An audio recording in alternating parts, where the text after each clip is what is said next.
Tobago is seeking to underscore what it says are several truths where issues related to price gouging are concerned.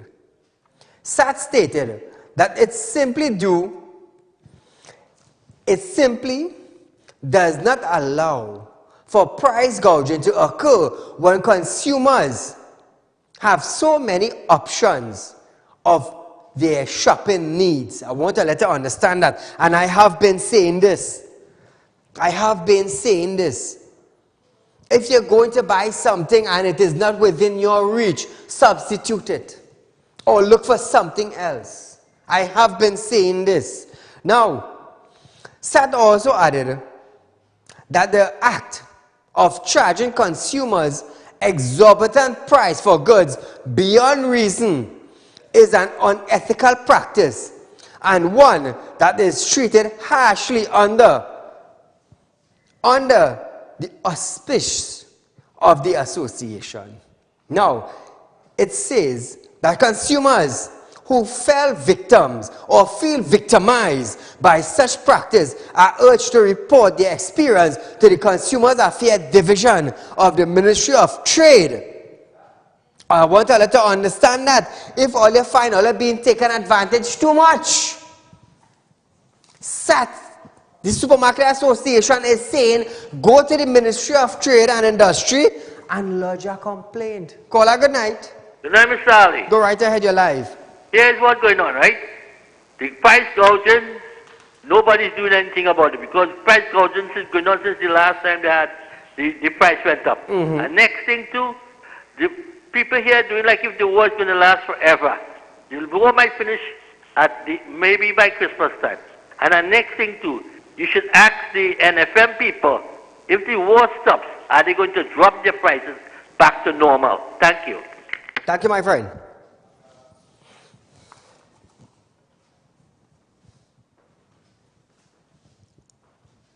Only in Trinidad, in the Caribbean, only in Trinidad here, gas price went up.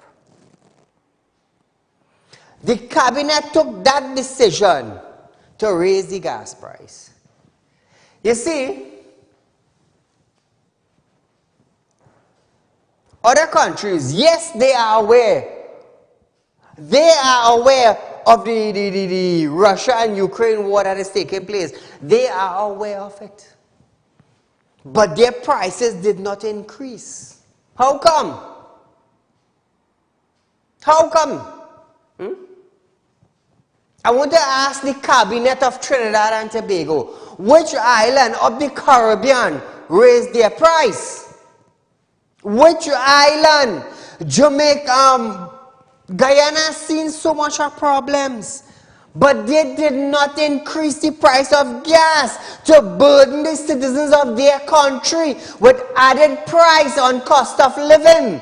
They didn't do that. Mayor's Motley Cabinet in Barbados, they recognized the war. I want to let you understand something, because pretty soon we will become slaves in Trinidad and Tobago, where we would work, and would not have a proper meal in our house. I want to let you understand that. Call her good night. Good night, Saeed, and to all the listeners. This is the original vaccine vegan. Go right ahead, my friend. 4,002 on the forehead. Terribly terrible.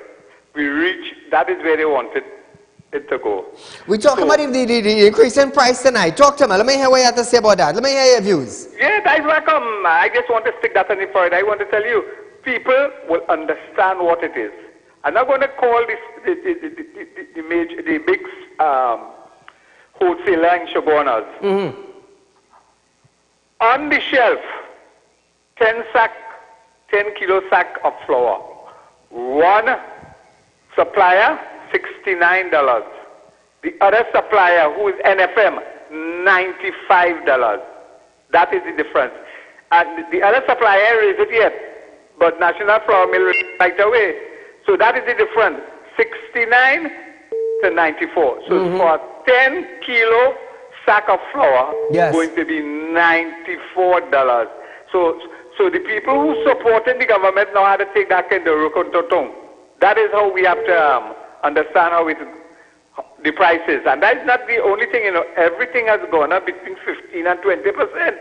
If people are conscious and they look at price, they will see it. Coconut oil was 120 a gallon. Now it's 130 something. Mm-hmm. And every day, for example, butter, Kerrygold butter, Anchor butter, it was 47. Now it's 655 within a month. And that is what is happening, and people have to understand. Now, the Supermarket Association, fella, what they call him, Dipti, came out with a beautiful suggestion.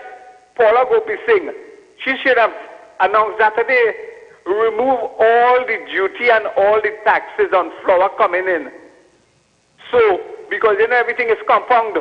Mm-hmm. So you come in and the duty and all of that. So you could most likely reduce the flour by 50 to 60 cents. So that $94 will come back down to the original price. Mm-hmm. I go and have a nice.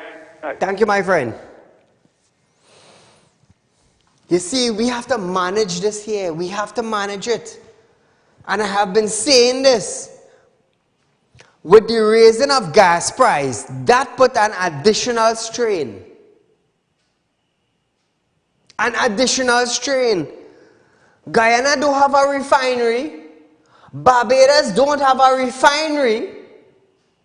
But these ministers, want, especially Colin Bird, wants to take example from other countries. They quick to say other countries. But you're not looking at what you're doing with your country. And that is the problem. That is the problem right there.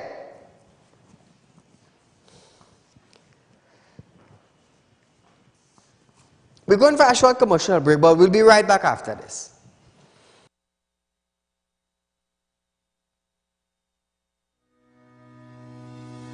Are you looking for quick cash and do not know where to turn? We have got the answer for you. Visit us at Real Talk Group of Companies. We are a licensed money lending financial institution. We are located at number 14 Caroni Savannah Road, Chaguanas. Our phone numbers are 339-1670, 267-7325 or 238-6716. Contact us today. We look forward to hearing from you. You're looking for cash, viewers? Not a problem. Not a problem. Contact Real Talk Group of Companies. We'll be glad to do business with you. And those of you who are looking for 3.5%, it's back. It's back for you, the viewers of Real Talk. It is back for the citizens of Trinidad and Tobago. 3.5% on our fixed deposit system that is set up by the Real Talk Group of Companies. And you're making money. You're making money. You know what? You want to know how to make it? 3.5%. All you have to do is come in, Saieed, I want to set up a fixed deposit system with your company. Boom. It's easy as 1, 2, 3. 1, 2, 3. The monkeypox virus has now been added to TNT's list of dangerous infectious disease, as was done for COVID-19, allowing, if necessary, power for quarantine, isolation and treatment for suspected and confirmed cases. Health Minister Terrence Dial Singh revealed this in the Senate on Thursday last week. Dial Singh was questioned on whether the government intend to institute immediate travel restriction on the 42 countries where it was detected. However, the minister recounted that several meetings took place which alerted the population of the issue. He reiterated steps including alerting healthcare workers to signs, symptoms, clinical testing protocols, as well as Trinidad placing port health officers on high alert for cases. Now, viewers, we have a video of our very loving, educated Health Minister of Trinidad and Tobago. I present to you Dr. Terrence Dial Singh. Madam President, we at the Ministry of Health took note of the monkeypox outbreak since it started in May 2022. On May 20th, we called a meeting between the Ministry of Health, CARFA, and PAHO, where we alerted the population to the issue. We established a hyperlink so that anyone can go to that and see the countries affected. We also alerted healthcare workers and the public to signs and symptoms. We sensitized the local medical fraternity as to the case definition of monkeypox, the clinical practice guidelines, the protocols for testing, and we put our ports of entry, our port health officers, on high alert with both training of all port health officers. From that time to now, we have given weekly updates. Here it is, viewers. We have a little bacchanal tonight. You see this mashup Monday thing? Hold on. Terence Yasin confirmed that he took a note to cabinet, which was approved, and confirmed that monkeypox was added to the list of dangerous infectious disease as did for COVID-19.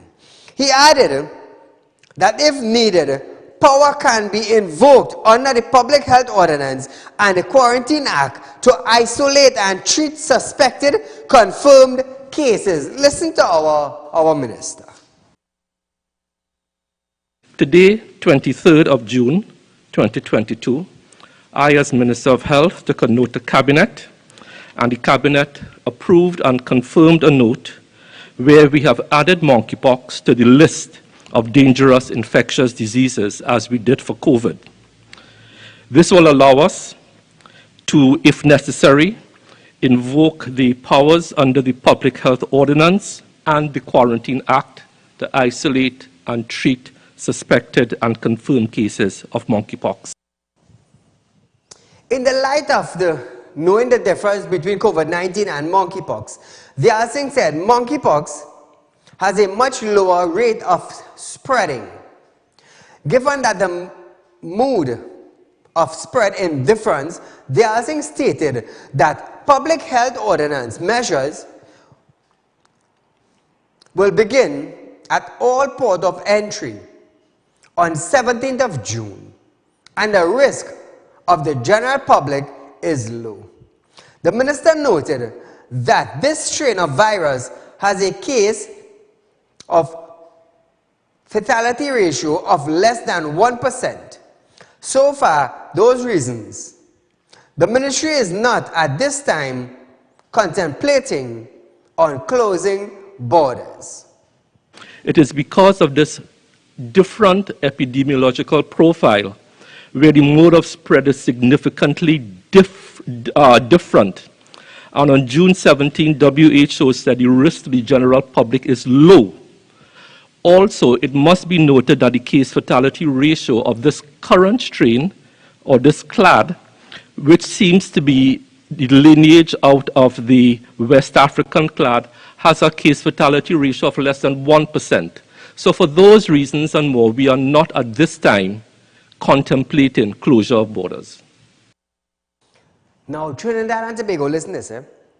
Last Wednesday, Terence said there is nothing in place for monkeypox. We have that video?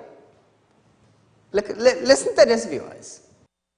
However, with the advent of monkeypox, we have not instituted measures to deal with monkeypox, whether it's travel restrictions or anything else. So I think the previous advice that we gave is that assume that the person next to you is infected to protect yourself. It is because of this different epidemiological profile where the mode of spread is significantly different. And on June 17, WHO said the risk to the general public is low. Also, it must be noted that the case fatality ratio of this current strain, or this clade, which seems to be the lineage out of the West African clade, has a case fatality ratio of less than 1%. So for those reasons and more, we are not at this time contemplating closure of borders. So you see, viewers, they understand that this disease is dangerous. Last week, Wednesday, they had nothing in place. Wednesday night, I came up right here, Wednesday and Thursday, and hammered them down the line. Down the line, we hammered them right here on Real Talk. You see how fast they went and put things in place? You see how fast Terrence went and put things in place? You see how fast they carry a note to cabinet, and you see how quick they get it approved? Last Wednesday, last week. What date again? The 15th? Last week, Wednesday, was the 22nd. He said they had nothing in place. Today is the 27th. And look how fast. Look how fast Terrence went and put things in place. How do you call that, Trinidad and Tobago? How do you call that? You call that Saieed is a man of action. When you bring your nonsense, when you bring your nonsense to the citizens of Trinidad and Tobago, it is my job. It is my job as a public figure. It is my job as a representative of Trinidad and Tobago. It is my job to pull up on ministers because my tax money paying them to work for who? For me. To work for me. I'm standing right here, bold and brave, and I'm telling all of that. You want to tell me you had nothing in place? And after I don't hammer them Thursday night, Wednesday night and Thursday night, look, today's Monday. Today's Monday. A couple days down the road, look how fast they want to put things in place. Because they realize, Saieed ain't no nonsense man. Because what I am telling you is what could happen to us. The ball is dangerous and you put nothing in place. You have to be joking. You have to be joking. Call a good night.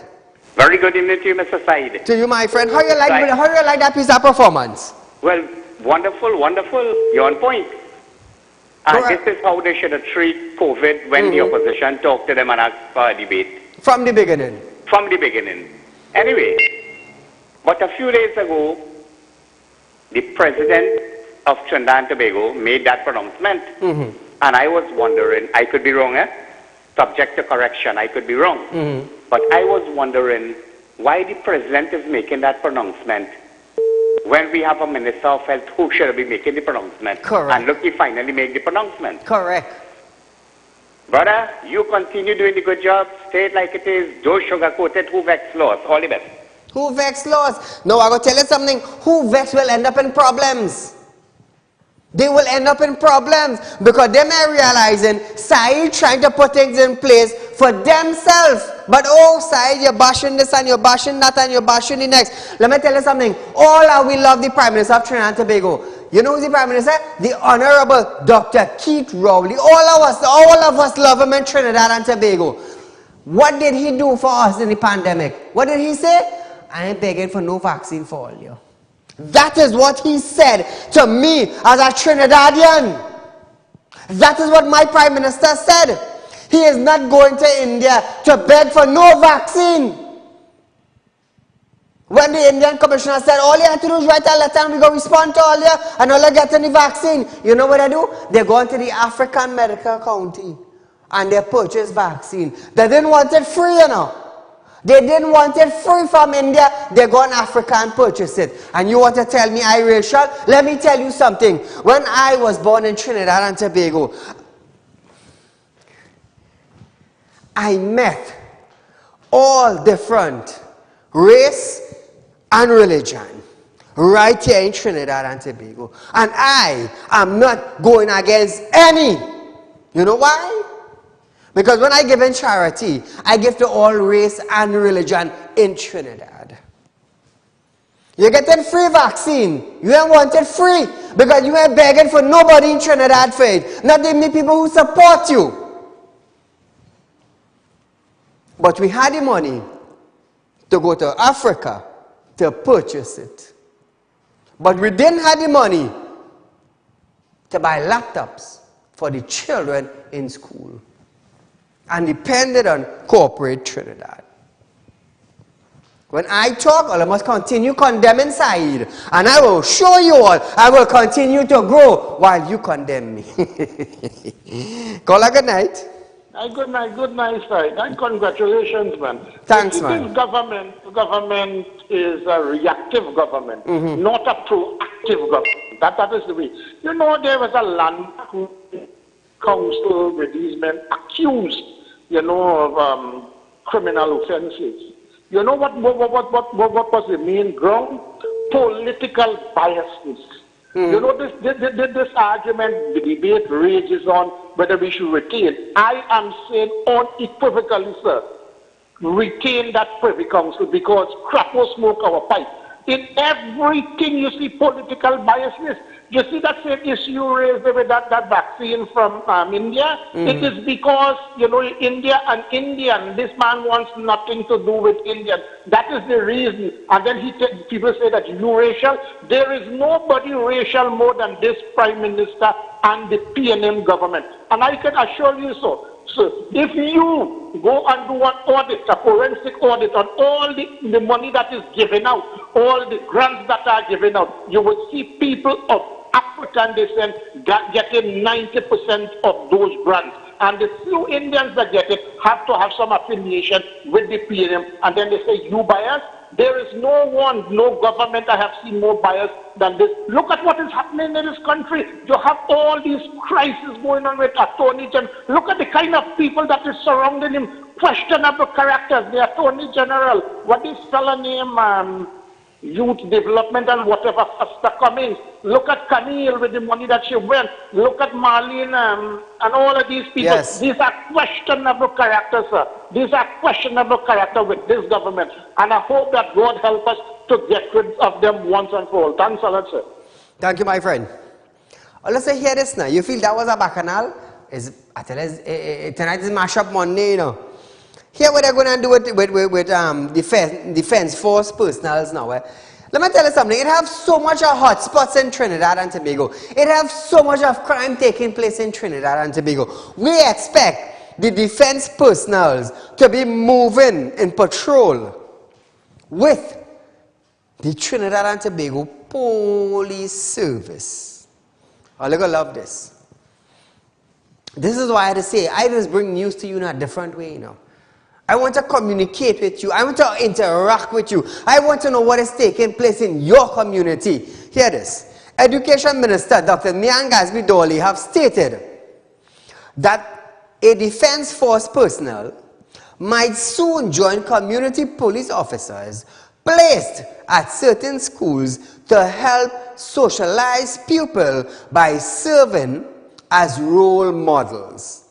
Gasby-Dolly stated that criminal gangs recruiting in both primary and secondary schools in a pattern which was seen for years, as she recalled the 1980 consultation on school violence. Listen to this.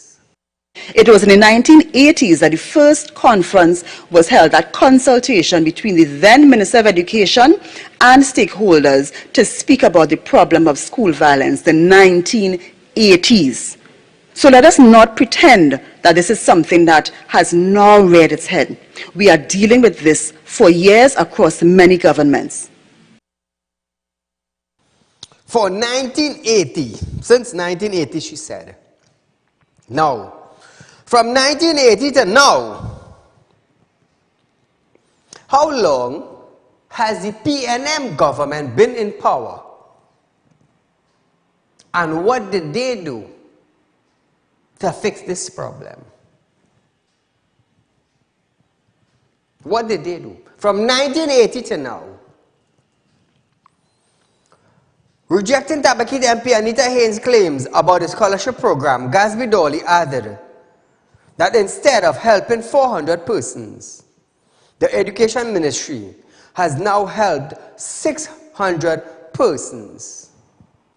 The Honourable Member for Tabakit spoke to the reduction in scholarships, but she failed to mention, as she should have, that there has been now the introduction of 500 bursaries. So instead of helping 400 people, we are now helping 600 people. They cut the scholarship program. They cut the scholarship program. So, how is Gatsby Dolly helping 600 people? The ministry also stated that her ministry, Student Support Service Division, has 700 employees, and by tracking what is happening at the schools can now be done by the click of a button, which can show the ministry how to deal with upcoming trend. Listen to this. When we can track what's happening at a school and we can see the attendance of the students, we can see their marks in the end of term grades, at the click of a button we can generate reports. It can show us the trends and it can show us where we have the patterns of indiscipline, and it can better inform how we deal with it, how we allocate resources. So you cut.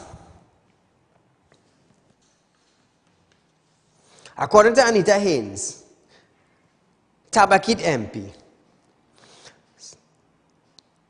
instead of helping 400 persons, that is when the scholarship program cut, it cut.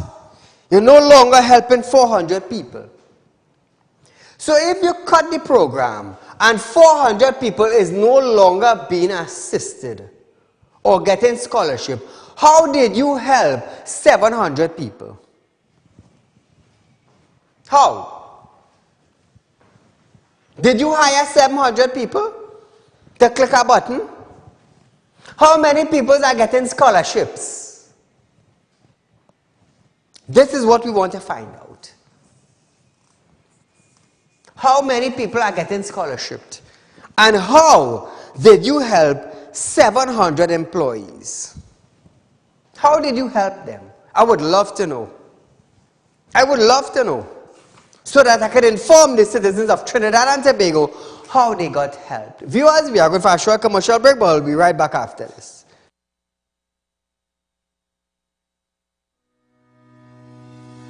Are you looking for quick cash and do not know where to turn? We have got the answer for you. Visit us at Real Talk Group of Companies. We are a licensed money lending financial institution. We are located at number 14 Caroni Savannah Road, Chaguanas. Our phone numbers are 339-1670, 267-7325 or 238-6716. Contact us today. We look forward to hearing from you.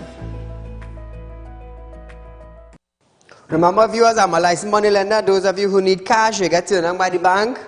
You're looking for quick cash borrow, as long as you have security or collateral, is not a problem. I will do business with you. You have your land, you're not owing on it, and you want some quick cash borrow, not a problem. You have a vehicle, you're not owing on your vehicle, but you're looking for quick cash, not a problem. Contact me, Saieed, Managing Director of Real Talk Group of Companies, and business goes on. So viewers, remember, 3.5%, I'm bringing it back. So those of you who have your cash put down and you don't know what to do, you don't know what investment to make, contact me, 339-1670, 238-6716 in our central office, and we will be glad to assist you in any way possible. We have our office in South. It's a sub-office. You can contact them at 242-7690.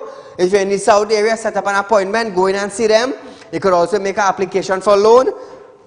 Nothing wrong with that. Nothing wrong with that. And I will tell you something, I will tell you something.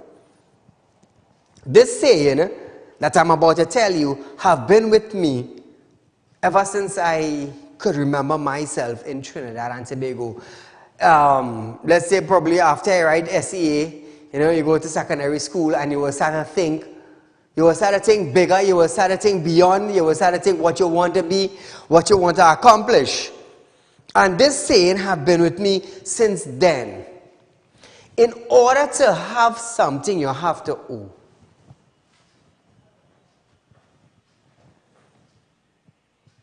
In order for you to have, you have to owe. How many people owe banks and financial institutions before they could get their first car or their house?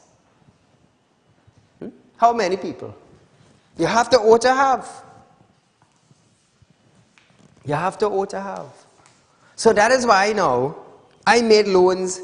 I'm a licensed money lender. And I could use the word loan. It is not, so nobody don't own the word loan. I could use it freely. Because if your partner borrow your car for 2 weeks, you loan them your car. If you go buy somebody and you borrow money, you loan them money. So that word is free to use. I just lend money. So I say, you want money borrowed? Not a problem. You want a loan? Contact me. I license to do that.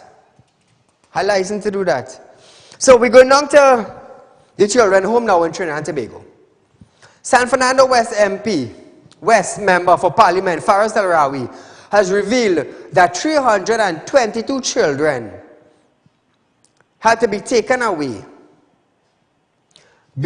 before the children court in the last 2 years. Taken before the children court. The minister spoke on the establishment of several specialized courts, among them the children court. And he then quoted statistics from the Public Defender's report as it relates to children. Al-Rawi stated that a number of matters were being dealt with before the children's court and added that for 2021, there were 322 children in conflict with the law. Listen to Faris. Madam Speaker, the Public Defender's report demonstrates, and I want to show you the typology of matters that the children arena deals with. Disorderly behavior, domestic violence, drug offenses, escaping lawful custody, illegal entry, kidnapping, larceny, loitering, unlawful malicious damage, manslaughter, murder, possession of firearms, ammunition, weapons, robbery, sexual offenses, shooting with intent to kill, threats, driving offenses, violent, obscene language. That's not in a place outside the children's court, Madam Speaker. Those are the matters being dealt with in the children's court. For 2020, 215 children found themselves in that scenario.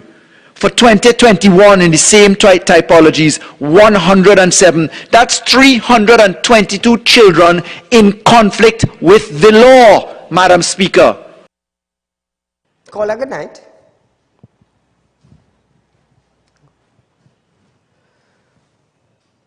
There was also a warning that came from Tabakit, Member of Parliament Anita Haynes, who stated that more crime involving children could be on the horizon. Haynes pointed to the fact that there is not enough data collected on how many children have dropped out of schools because they were unable to access online learning during the pandemic. Wow. It's sad, but this is true. This is true. That's something the AG needs to find out. They really do need to find out. Minister of Energy Stuart Young has confirmed that there will be no delay in the commission of inquiry into the Paria diving tragedy, despite announcing that its original chairman, Dennis Morris QC, had resigned for personal reasons. Morrison, a Jamaican and local subsea specialist, Gregory Wilson, were appointed member of the commission on April 22nd, with former Attorney General Ramesh Maharaj as lead counsel. This inquiry will be probe the tragic death of 4 divers who were trapped in a pipeline at Point Paria, belonging to Paria Fuel Trading Company Limited in February.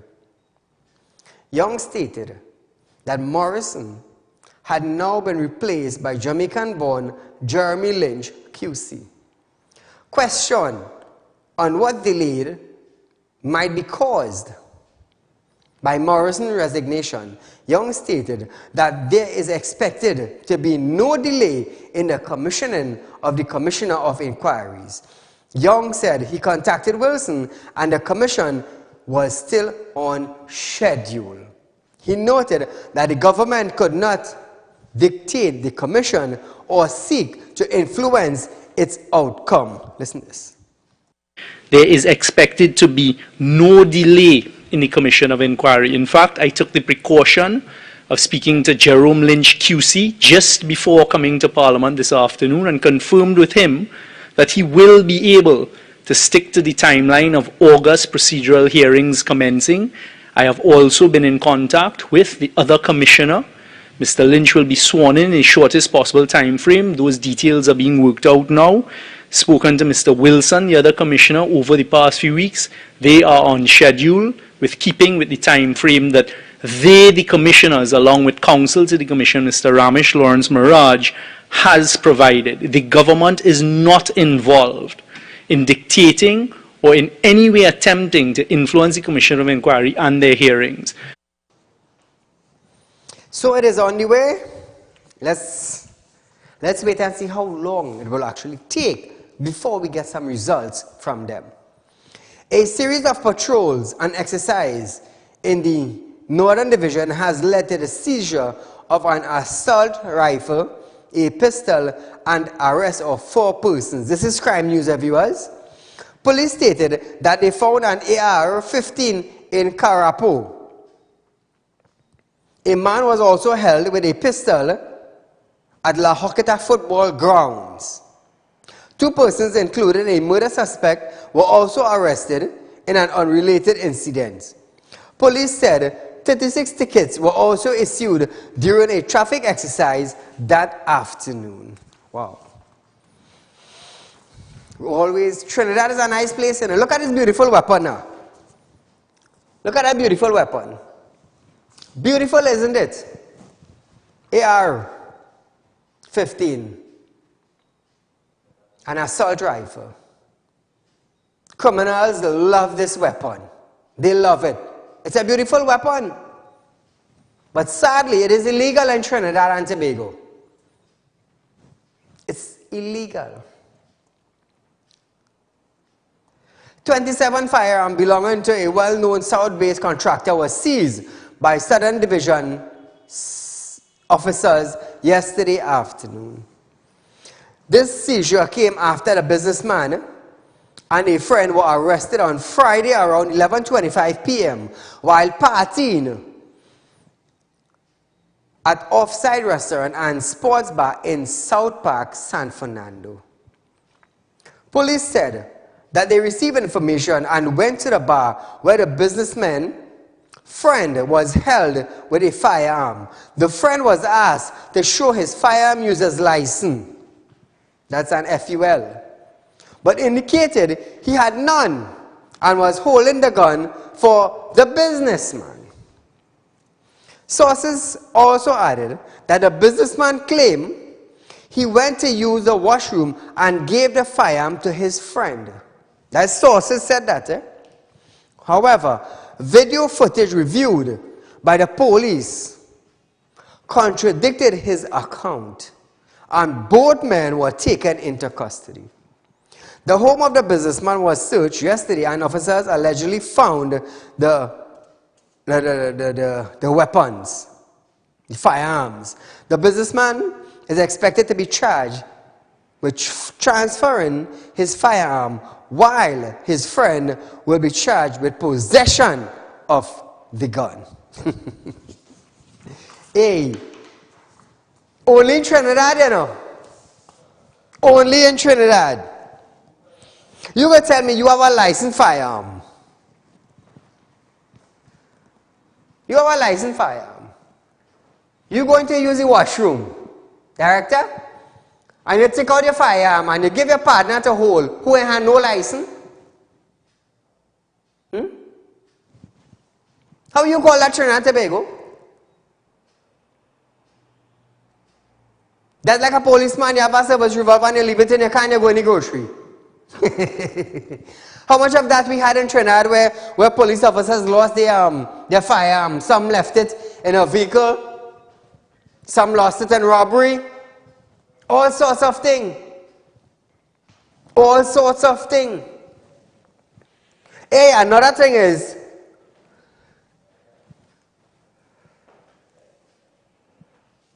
those of us who signed up for FUL, what is the situation with that? I would like to ask McDonald Jacob that question.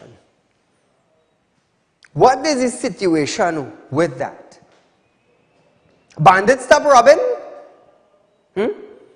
Is it that businessmen and citizens of Trinidad and Tobago who applied for Firearm? How long will that be on the hold for? 1 year, 2 years, 3 years, 5 years, 10 years? When will that department start back to function in Trinidad? 5 years from now? When bandits come into our house time and time and time again?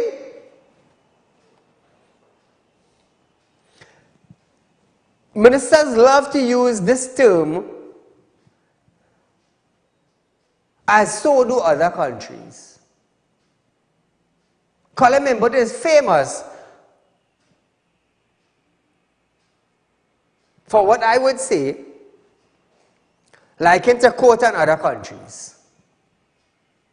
And in Florida they did this, and in New York they did that, and in England they did this, and in London they did that.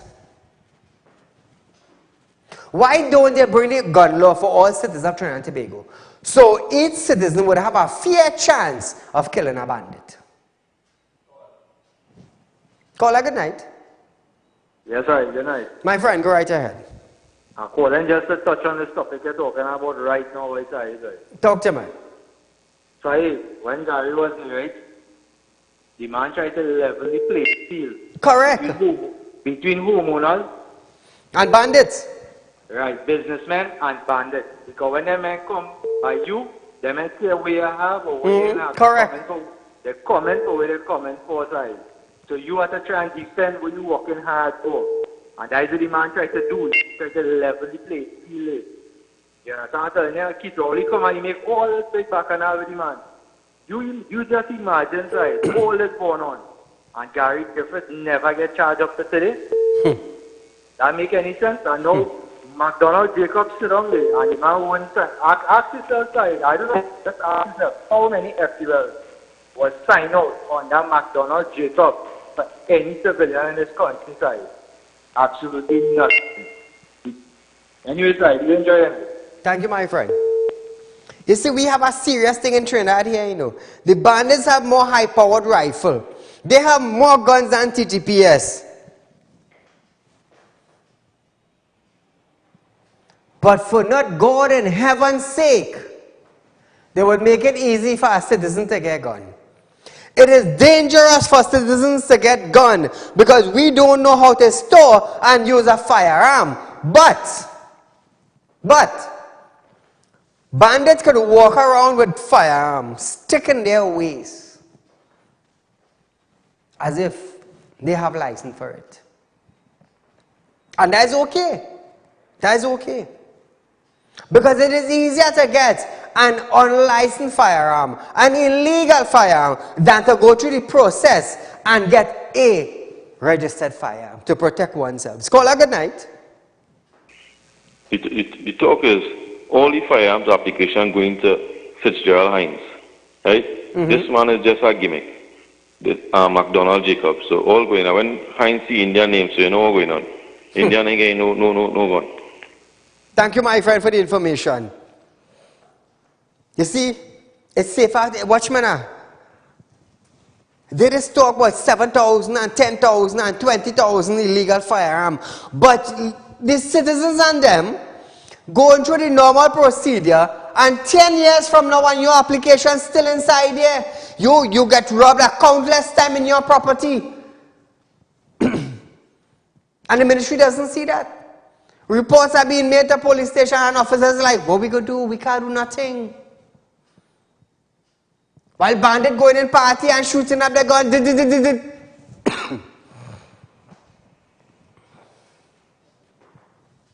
So in Trinidad, it is safer to walk with an illegal firearm than go get a registered firearm. You know why I am phrasing it like that? Because it is easier. It is easier. Pretty soon taxi drivers and maxi drivers will have illegal firearm. You know why I am saying that? Because if they apply for a firearm, it will take them 20 odd years. When I am getting robbed 3 and 4 times for the month, how do I defend myself? How do I kill a bandit?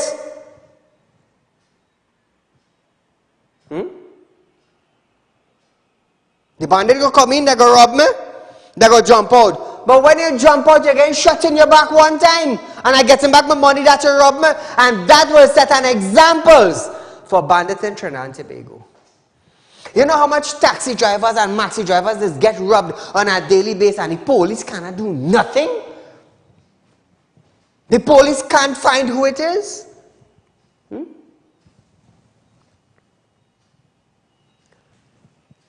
No wonder why Fitzgerald Hines made a statement as the one he made. It is not my job to secure the citizens of Trinidad and Tobago. No wonder why.